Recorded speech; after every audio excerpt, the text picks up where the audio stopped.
আসসালামু আলাইকুম, স্বাগতম জানাচ্ছি বিবিসি নিউজ আন্তর্জাতিক সংবাদে। শুরুতেই সংবাদ শিরোনাম, এরপর বিস্তারিত। ইরানের হামলায় পিছু হটল মার্কিন রণতরী। রাশিয়ার তেল নিয়ে নতুন সমীকরণ। ইরানের হামলার ভয়ে বাংকারে বিয়ে করল ইসরায়েলি যুগল। এবার খাইবার ও ফাত্তা মিসাইল ছুড়ল ইরান। এখন বিস্তারিত। আপনি যদি ইসরায়েলের ধ্বংস চান এবং মুসলিমদের পাশে থাকেন, তাহলে ভিডিওতে লাইক করে চ্যানেলটি অবশ্যই সাবস্ক্রাইব করে দিবেন এবং আপনার মূল্যবান মতামত অবশ্যই কমেন্টে লিখে জানিয়ে দিবেন। রাশিয়ার তেল নিয়ে নতুন সমীকরণ। রাশিয়ার তেল কেনার ক্ষেত্রে ভারতের জন্য সাময়িক ছাড় ঘোষণা করেছে যুক্তরাষ্ট্র। মার্কিন প্রেসিডেন্ট ডোনাল্ড ট্রাম্প প্রশাসনের এই সিদ্ধান্তে আপাতত কিছুটা স্বস্তি পেলেও ভবিষ্যতে এর মধ্যে বড় ধরনের কৌশলগত সংকেত লুকিয়ে থাকতে পারে বলে সতর্ক করেছেন ভারতের সাবেক পররাষ্ট্র সচিব নিরুপমা রাও। সম্প্রতি সামাজিক মাধ্যমে দেওয়া এক প্রতিক্রিয়ায় নিরুপমা রাও বলেন, আন্তর্জাতিক রাজনীতিতে বড় শক্তিগুলো প্রায়ই নিষেধাজ্ঞা ছাড় অথবা বিশেষ অনুমতির মতো কূটনৈতিক উপায় ব্যবহার করে অন্য দেশগুলোর নীতি প্রভাবিত করার চেষ্টা করে। ভারতের ক্ষেত্রে বর্তমান পরিস্থিতিতেও সেই কৌশলই কাজ করছে বলে তিনি মনে করেন। মার্কিন ট্রেজারি বিভাগ এক বিবৃতিতে জানিয়েছে, বিশ্ববাজারে তেলের সরবরাহ স্থিতিশীল রাখতে ভারতের জন্য সীমিত সময়ের একটি ছাড় দেওয়া হয়েছে। এই ছাড়ের ফলে ভারতীয় তেল শোধনাগারগুলো ৩০ দিনের জন্য রাশিয়ার তেল কিনতে পারবে। বিবৃতিতে আরও বলা হয়েছে, মার্কিন প্রেসিডেন্ট ডোনাল্ড ট্রাম্পের শক্তিনীতির ফলে যুক্তরাষ্ট্রে তেল এবং গ্যাস উৎপাদন বর্তমানে রেকর্ড উচ্চতায় পৌঁছেছে। এই অবস্থায় বিশ্ববাজারে জ্বালানি সরবরাহে স্থিতিশীলতা বজায় রাখতে ভারতকে সাময়িক সুযোগ দেওয়া হচ্ছে। তবে ওয়াশিংটন স্পষ্ট করে জানিয়েছে, এই অনুমতি সম্পূর্ণ অস্থায়ী এবং এটি মূলত সমুদ্রে আটকে থাকা তেলের লেনদেনের ক্ষেত্রেই প্রযোজ্য। ফলে এই ব্যবস্থায় রাশিয়ার সরকারের বড় ধরনের আর্থিক লাভ হবে না বলেই মনে করছে যুক্তরাষ্ট্র। এখন বিস্তারিত।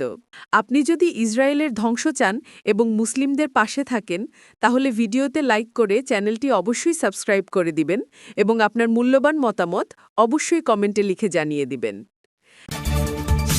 ইরানের হামলার ভয়ে বাংকারে বিয়ে করল ইসরায়েলি যুগল। ইরানের উপর চাপিয়ে দেওয়া গণহত্যাকারী ইসরায়েল ও তাদের সহযোগী যুক্তরাষ্ট্রের অসম যুদ্ধের ৭ম দিনে একটি ঘটনায় বেশ আলোচিত হচ্ছে। সেটা একটি বিয়ের কাহিনী। এ সংক্রান্ত একটি ভিডিও ফুটেজ সামাজিক যোগাযোগ মাধ্যমে ছড়িয়ে পড়তেই ভাইরাল হয়ে যায়, যেখানে দেখা যায় ইসরায়েলি এক যুগল বিবাহ বন্ধনে আবদ্ধ হচ্ছেন। গত ২৮ ফেব্রুয়ারি দখলদার ইসরায়েল ও যুক্তরাষ্ট্রের ওই আগ্রাসন শুরুর পর হাতের মুষ্টি ছেড়ে দিয়েছে তেহরানও। ঝাঁকে ঝাঁকে ক্ষেপণাস্ত্র ও ড্রোন ছুটছে উগ্র ইহুদিবাদী ভূখণ্ড এবং উপসাগরীয় দেশগুলোয় মার্কিন স্বার্থসংশ্লিষ্ট স্থাপনা লক্ষ্য করে। এখন পর্যন্ত ইরান একাই ১০টির বেশি দেশের বিরুদ্ধে বীর দর্পে লড়ে যাচ্ছে। ইরানের হামলা থেকে বাঁচতে ৪ স্তরের আকাশ প্রতিরক্ষা ব্যবস্থা মোতায়েন করেছে তেল আবিব। এরপরও হামলায় ক্ষতিগ্রস্ত হওয়ার আশঙ্কা উড়িয়ে দেয় না গণহত্যাকারী এ জাতি। নিজ নাগরিকদের বাঁচানোর জন্য প্রয়োজনীয় বাংকার খুঁড়ে রেখেছে ইসরায়েল। আকাশে ক্ষেপণাস্ত্র ও ড্রোন শনাক্ত হলেই দ্রুত সব নাগরিকের মোবাইল ফোনে সতর্কবার্তা পাঠায় এবং সম্ভাব্য লক্ষ্যবস্তু করা এলাকায় সাইরেন বাজিয়ে স্থানীয় বাসিন্দাদের সচেতন করে। এখন বিস্তারিত। আপনি যদি ইসরায়েলের ধ্বংস চান এবং মুসলিমদের পাশে থাকেন, তাহলে ভিডিওতে লাইক করে চ্যানেলটি অবশ্যই সাবস্ক্রাইব করে দিবেন এবং আপনার মূল্যবান মতামত অবশ্যই কমেন্টে লিখে জানিয়ে দিবেন। এবার খাইবার ও ফাত্তা মিসাইল ছুড়ল ইরান। গণহত্যাকারী ইসরায়েল ও তাদের সহযোগী যুক্তরাষ্ট্র যৌথভাবে ইরানে হামলা চালিয়ে পুরো মধ্যপ্রাচ্যে আগুন লাগিয়ে দিয়েছে। গত ২৮ ফেব্রুয়ারি ওই আগ্রাসন শুরুর পর হাতের মুষ্টি ছেড়ে দিয়েছে তেহরানও।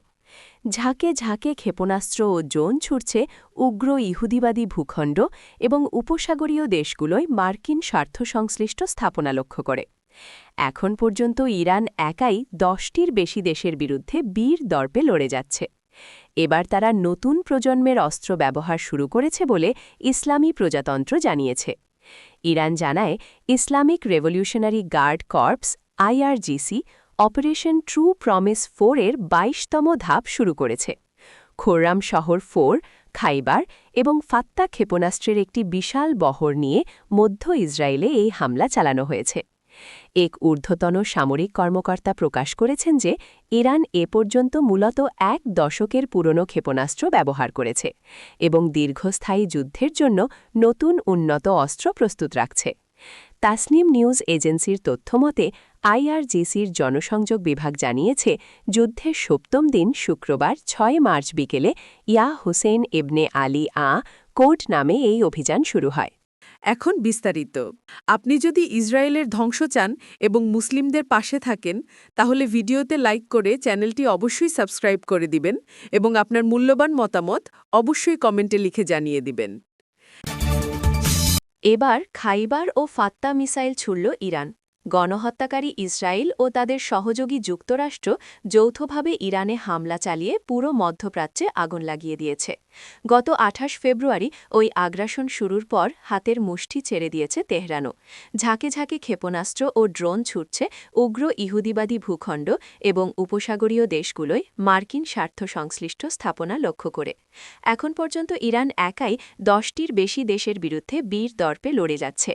এবার তারা নতুন প্রজন্মের অস্ত্র ব্যবহার শুরু করেছে বলে ইসলামী প্রজাতন্ত্র জানিয়েছে। ইরান জানায়, Islamic revolutionary guard corps IRGC operation true promise 4-এর 22তম ধাপ শুরু করেছে। খোররাম শহর 4, খাইবার এবং ফাত্তা ক্ষেপণাস্ত্রের একটি বিশাল বহর নিয়ে মধ্য ইসরায়েলে এই হামলা চালানো হয়েছে। এক ঊর্ধ্বতন সামরিক কর্মকর্তা প্রকাশ করেছেন যে ইরান এ পর্যন্ত মূলত 1 দশকের পুরনো ক্ষেপণাস্ত্র ব্যবহার করেছে এবং দীর্ঘস্থায়ী যুদ্ধের জন্য নতুন উন্নত অস্ত্র প্রস্তুত রাখছে। তাসনিম নিউজ এজেন্সির তথ্যমতে আইআরজিসির জনসংযোগ বিভাগ জানিয়েছে, যুদ্ধের 7ম দিন শুক্রবার 6 মার্চ বিকেলে ইয়া হুসেইন ইবনে আলী কোড নামে এই অভিযান শুরু হয়। এখন বিস্তারিত। আপনি যদি ইসরায়েলের ধ্বংস চান এবং মুসলিমদের পাশে থাকেন, তাহলে ভিডিওতে লাইক করে চ্যানেলটি অবশ্যই সাবস্ক্রাইব করে দিবেন এবং আপনার মূল্যবান মতামত অবশ্যই কমেন্টে লিখে জানিয়ে দিবেন।